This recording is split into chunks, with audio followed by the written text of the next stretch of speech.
Olá, boas-vindas à nossa conversa de hoje. Vamos mergulhar nos tópicos assim bem importantes de geografia humana, aqueles que sempre aparecem no Enem, né? Dinâmica da população, urbanização, um pouco de economia e os fluxos migratórios aqui no Brasil. A gente está com os materiais aqui, vídeos do Terra Negra, textos sobre demografia. A ideia é destrinchar isso, sabe? Pegar os conceitos-chave, as tendências que, olha, podem fazer a diferença na prova. Certo? Vamos começar a mexer nisso. Exatamente. O mais importante, eu acho, é a gente entender não só o que está acontecendo, mas por que acontece, né? Como essas coisas todas se ligam. Vamos desde o básico da demografia até essas movimentações mais recentes da população e o que elas causam. Beleza. Então, para começar, vamos clarear uns conceitos básicos que às vezes, né, dão uma confundida. População absoluta e população relativa, ou densidade demográfica. O Brasil é um exemplo clássico disso, certo? É um exemplo perfeito. Muita gente no total, né? O que faz o Brasil ser populoso. Era o quinto maior do mundo lá por 2009, 190 e poucos milhões. Isso, mas... Mas essa multidão está espalhada num território gigante. Então o país é pouco povoado, a média de habitantes por quilômetro quadrado era baixa, uns 22 na época. E essa média engana um pouco, né? Porque a distribuição não é nada uniforme. De jeito nenhum. E isso é fundamental, o Enem adora explorar essa desigualdade. A nossa colonização, né, muito focada no litoral, concentrou todo mundo ali perto da praia, basicamente. Exploração, né? Exploração. O resultado é o que a gente vê hoje. Sudeste, Nordeste litorâneo com densidade altíssima e uns vazios enormes no interior, Centro-Oeste, Norte. E tem outra coisa importante, é o tal do superpovoamento. Ah, sim. Não é só ter muita gente junta. Não mesmo, é relativo. Depende muito mais da condição social e econômica do lugar do que só da densidade. Pensa na Bélgica, no Japão, super densos, mas ninguém diz que são superpovoados, porque a estrutura funciona, o padrão de vida é alto. Já na Índia, em algumas áreas, a pressão sobre os recursos é tão grande, a infraestrutura tão precária para tanta gente, que aí sim a gente pode falar em superpovoamento relativo. Entendi. Faz todo sentido. Agora, falando em como a população muda, as taxas vitais. Natalidade. Mortalidade. Isso. Nascimentos e óbitos em relação à população total. E aí tem um ponto que é, assim, crucial para o Brasil de hoje, que os materiais destacam bem. A taxa de fecundidade. A média de filhos por mulher, né? Exato. Média de filhos por mulher em idade fértil, ali entre 15 e 49 anos. E no Brasil, essa taxa teve uma queda, assim, vertiginosa. Os dados são impressionantes. Em 1970, era quase 6 filhos por mulher. Pois é, em 2007 já tinha caído para 2,3. E os dados mais recentes, tipo 2018, já mostram em torno de 1,7. Que é abaixo da taxa de reposição, né? O famoso 2,1. Exatamente. Isso muda tudo para o futuro do país. E está super ligado à urbanização. Filho na cidade, custa caro, né? A mulher entrando mais no mercado de trabalho e, claro, ao acesso a métodos contraceptivos, fatores que o Enem sempre conecta. E a diferença entre crescimento vegetativo e crescimento demográfico? É importante essa distinção, né? Para não confundir na hora da prova. Fundamental. Crescimento vegetativo ou natural é simples, pega a taxa de natalidade e tira a taxa de mortalidade. É o crescimento interno. Só nascimentos menos mortes. Isso. Já o crescimento demográfico é o pacote completo. Ele pega esse crescimento vegetativo e soma o saldo migratório, ou seja, a diferença entre quem entra no país, imigrantes, e quem sai, emigrantes. Ah, entendi. Então a migração entra na conta do demográfico. Exatamente. E o Brasil teve aquela explosão demográfica famosa, principalmente depois da Segunda Guerra. Mas olha que interessante, não foi porque começou a nascer muito mais gente de repente. Não. Foi o quê, então? Foi porque a mortalidade caiu muito rápido. Melhorias na saúde, saneamento básico, vacinas.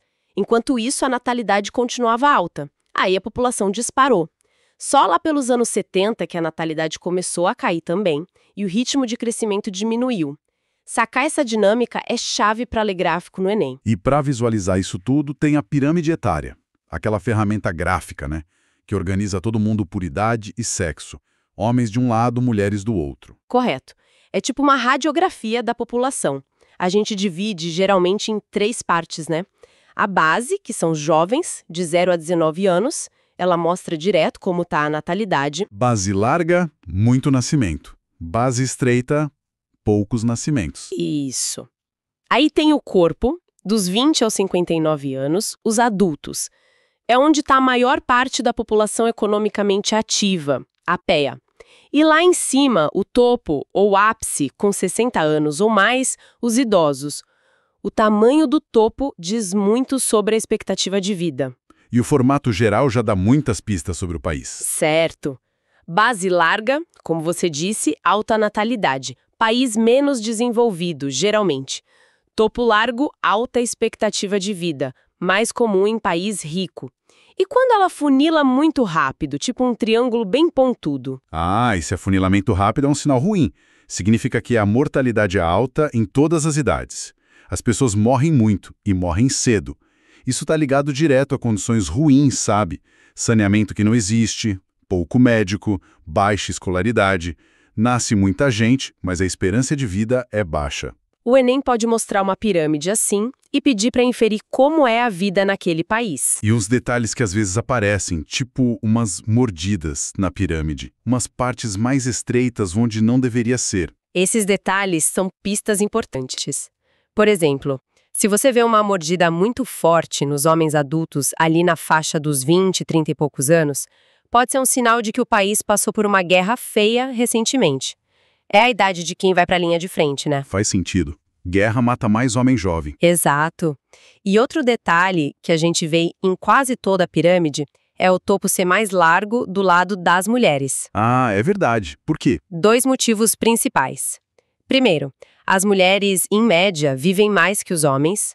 Segundo, infelizmente, os homens morrem mais por causas violentas ou por trabalhos mais desgastantes fisicamente. Entendi. E a PEA, população economicamente ativa, aquela galera que trabalha ou está procurando emprego.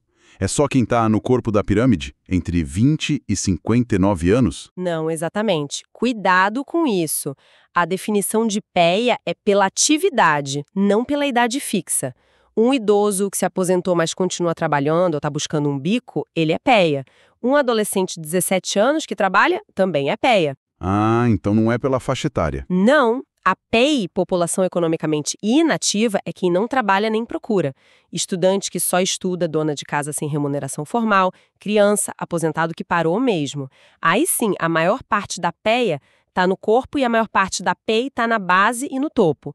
Mas não é uma regra de idade, é uma regra de atividade econômica, uma nuancezinha que pode aparecer. E aqui tem um ponto que eu vejo muita gente errar, talvez até em prova, aquela ideia de que país europeu é predominantemente idoso. Isso tá certo? Olha, isso é um erro bem comum, mas se a gente olha a pirâmide com calma, a gente vê que não é bem assim. Pensa nas faixas de idade.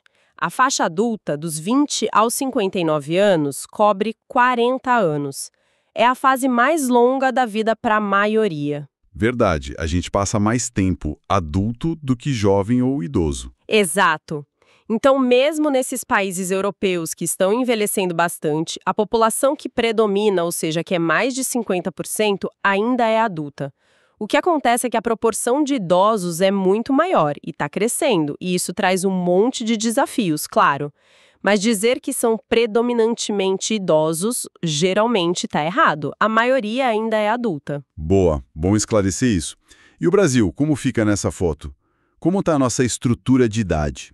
O Brasil está no meio do furacão da transição demográfica. É um processo que começou lá por 1940, mas que acelerou muito nas últimas décadas.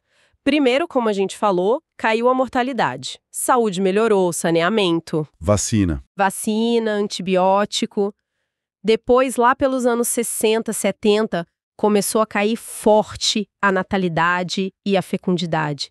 Aí entram aqueles fatores: urbanização, mulher no mercado, contraceptivo. E como ficou a nossa pirâmide com isso? Mudou a cara dela? Mudou completamente. A pirâmide brasileira hoje tem uma base que está ficando mais estreita, sabe? Menos criança nascendo, proporcionalmente.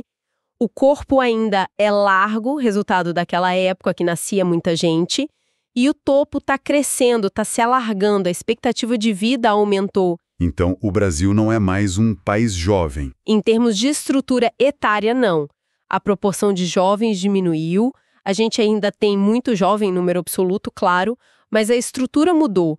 O peso maior está nos adultos e os idosos estão aumentando a participação. E esse corpo largo, é daí que vem a história do bônus demográfico? Exatamente. Esse corpo volumoso, essa grande proporção de gente em idade de trabalhar, comparado com os dependentes, jovens e idosos, é o tal do bônus demográfico ou janela de oportunidade. Oportunidade para quê?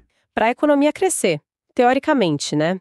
Porque tem mais gente produzindo, trabalhando, consumindo, em relação a quem precisa de mais suporte, como crianças e aposentados. É um momento que, se bem aproveitado com o investimento em educação, emprego, pode dar um impulso para o país. E até quando vai essa janela para a gente? As projeções variam um pouco, mas geralmente falam que vai até uns 2030, talvez 2040. Depois disso, a proporção de idosos vai pesar mais. Mas a gente ouve falar tanto do problema da previdência, do envelhecimento. Como esse bônus conversa com isso? Parece contraditório. É uma relação complexa e é bom a gente analisar com cuidado. Sim, o topo da pirâmide está crescendo, o Brasil envelhece e isso vai pressionar a previdência lá na frente, sem dúvida. Mas, e esse é um ponto que alguns materiais trazem e é importante, o problema atual da previdência talvez não seja só o número de idosos hoje. Não. O que mais, então? Tem a questão da informalidade gigante no mercado de trabalho. Muita gente trabalha, mas não contribui. Tem sonegação, tem desemprego alto.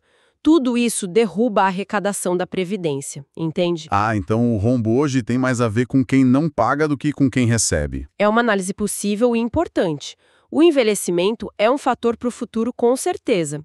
Mas culpar só os idosos pelo déficit agora talvez seja simplificar demais. A estrutura do mercado de trabalho, a capacidade de arrecadar, são problemas grandes também. Um ponto de vista mais crítico que pode cair no Enem. Faz sentido. É bom ter essa visão mais ampla. Agora, vamos conectar isso tudo com a urbanização. O Brasil virou um país urbano muito rápido, né? Muito ligado à indústria que puxou gente do campo, o êxodo rural, principalmente para o Sudeste. E aí veio aquele crescimento meio caótico das cidades.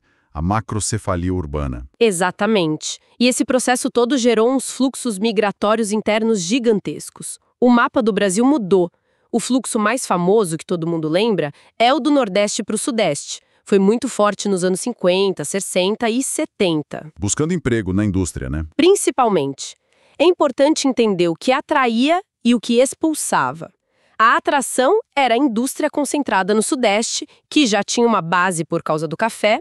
A repulsão lá no Nordeste era a concentração de terra na mão de poucos, a falta de investimento, de oportunidade. A seca entrava como um agravante, claro, mas a raiz era mais profunda, era socioeconômica. O Enem gosta dessa análise. Mas não foi só o nordestino indo para o Sudeste, né? A migração interna foi bem mais complexa. Muito mais. Os nordestinos foram super importantes em outros fluxos também. Para o norte, por exemplo, tiveram vários momentos. Ciclo da borracha, lá atrás, depois para trabalhar na Zona Franca de Manaus, a partir dos anos 60, e nos grandes projetos de mineração, tipo Carajás, Serra Pelada, nos anos 80. E para o centro-oeste também, né? Brasília. Sim, a construção de Brasília nos anos 50 e 60 atraiu milhares de trabalhadores, muitos nordestinos que ficaram conhecidos como candangos. Cada fluxo desses teve um motor econômico diferente por trás. E a agricultura? A expansão da fronteira agrícola também não puxou gente? Com certeza. Esse foi outro movimento migratório enorme, principalmente a partir dos anos 70. A modernização da agricultura, a chegada da soja com força total, levou muita gente do sul do Brasil para o centro-oeste. Os gaúchos desbravando o cerrado. Essa é a imagem. Eles ocuparam a região com um modelo bem específico. Grandes fazendas, muita máquina. E aí tem um paradoxo que o Enem pode explorar. Essa agricultura super moderna, ela expulsa trabalhador do campo. Ué, mas não gerou riqueza? Gerou, mas concentrada e com pouca mão de obra empregada diretamente na lavoura. Por isso, olha que interessante, o Centro-Oeste, que é o coração do agro, hoje tem a segunda maior taxa de urbanização do Brasil. O pessoal vai para a cidade da região, trabalhar no comércio, serviço. Que doido isso. E teve também o pessoal do Sul que foi para o Paraguai, né? Os brasiguaios. Sim, esse fluxo foi importante ali nos anos 60, 70, 80, buscando terra mais barata do outro lado da fronteira. Mais um capítulo dessa história migratória. Certo. Esses foram os grandes fluxos históricos. E hoje, século XXI, como está essa movimentação? Imagino que tenha mudado. Mudou bastante. Uma tendência muito clara hoje é a migração de retorno, principalmente gente que tinha ido para o Sudeste e agora está voltando para o Nordeste. Voltando por quê? Saudade? Pode ter saudade, mas tem motor econômico forte também. O Nordeste teve um crescimento relativo nos últimos anos, recebeu indústrias novas. E, muito importante, tem a expansão do agronegócio na região do Matopiba. Matopiba. Que nome é esse? É um acrônimo para Maranhão, Tocantins, Piauí e Bahia. É uma nova fronteira agrícola importante, lembrando que Tocantins é norte, mas entra nessa dinâmica. O pessoal volta para trabalhar, muitas vezes não direto na roça, que é mecanizada, mas nos serviços que surgem em volta. Comércio, transporte, oficina. É um Nordeste diferente que atrai de volta. Interessante essa inversão de fluxo. E a migração para cidades médias. Isso também está rolando? Tá rolando muito, é outra tendência fortíssima. O pessoal está migrando menos para as metrópoles gigantes, tipo São Paulo, Rio, e mais para cidades de porte médio dentro da própria região. É a migração intrarregional ganhando força. E por que isso que tem nessas cidades médias? Muitas vezes, elas oferecem vantagens para empresas, imposto mais baixo, terreno mais barato, mão de obra também.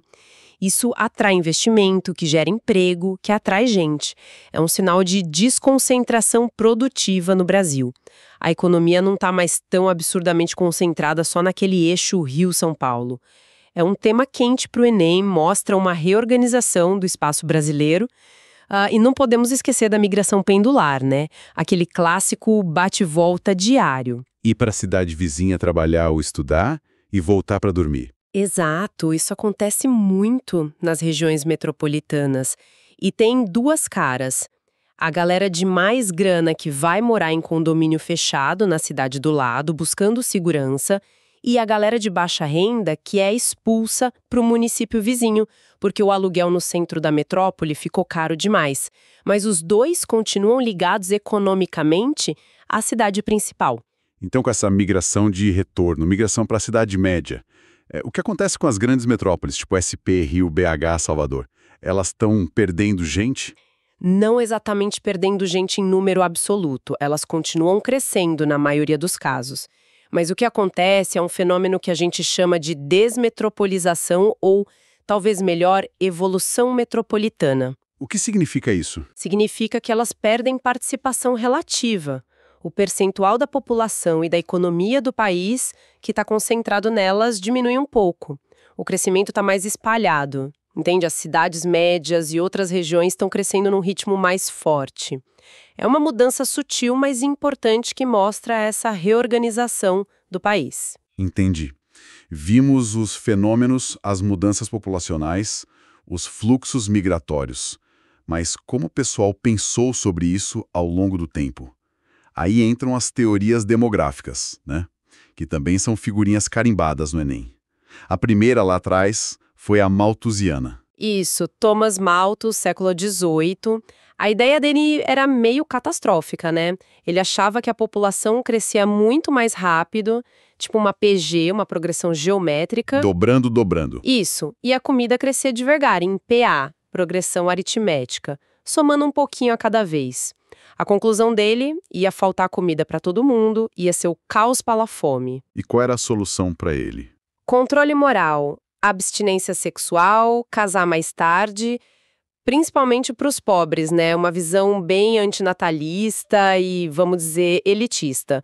Só pode ter filho quem tem terra para sustentar. Claro que ele errou feio. Errou por quê?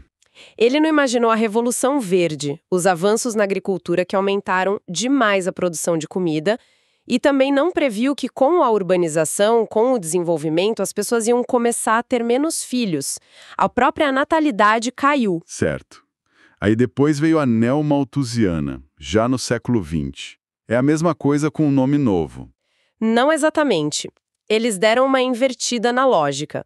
Para os neomalthusianos, principalmente depois da Segunda Guerra, é o excesso de população que causa pobreza. Como assim? O argumento é: país com muito jovem gasta demais com saúde e educação, e aí falta dinheiro para investir em indústria, em desenvolvimento. A culpa da pobreza seria o excesso de bocas para alimentar e educar. E a solução deles? Controle de natalidade. Agora, não mais só moral, mas com política de Estado mesmo. Métodos contraceptivos, planejamento familiar. A China, com a política do filho único, é o exemplo mais radical disso. Uma visão também antinatalista. Mas até a China já está revendo isso porque viu o risco de envelhecer muito rápido e falta gente para trabalhar. E qual foi a resposta a essas ideias? A teoria reformista, ou marxista, pensa diferente, né? Totalmente diferente. Os reformistas invertem de novo. Para eles, é a pobreza e a desigualdade que causam o crescimento populacional alto. Ah, a causa e o efeito trocados de novo. Exato. A falta de acesso à educação, à informação, à saúde, a falta de perspectiva de futuro. Tudo isso leva as famílias mais pobres a terem mais filhos, seja por falta de planejamento, seja porque filho ainda é visto como ajuda no trabalho ou amparo na velhice. E a solução reformista qual seria? Não é controlar nascimento diretamente.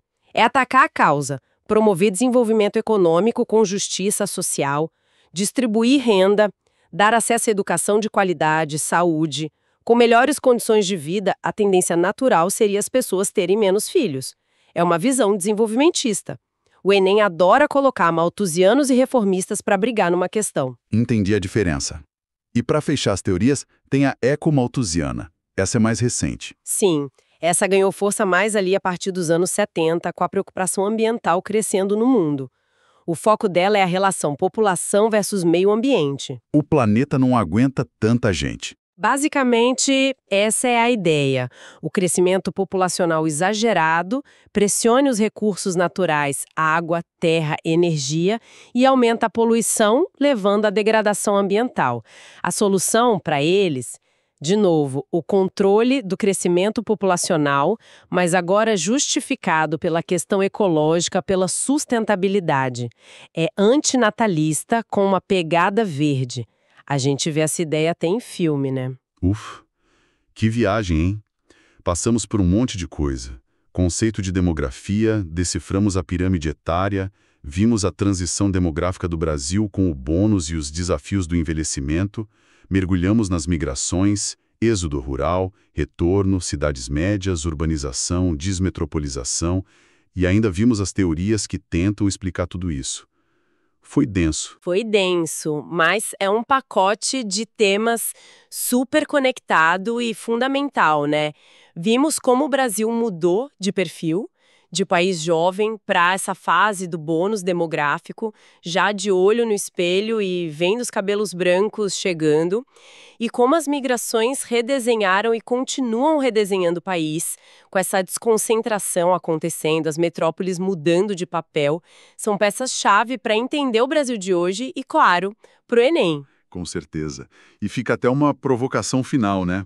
Pensando nessa nossa transição demográfica, que já está com a fecundidade lá embaixo, abaixo da reposição, e o envelhecimento vindo com tudo.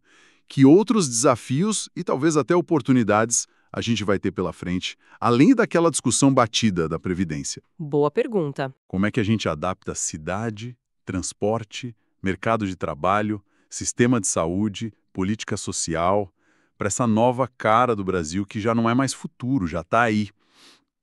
É algo para a gente pensar, né?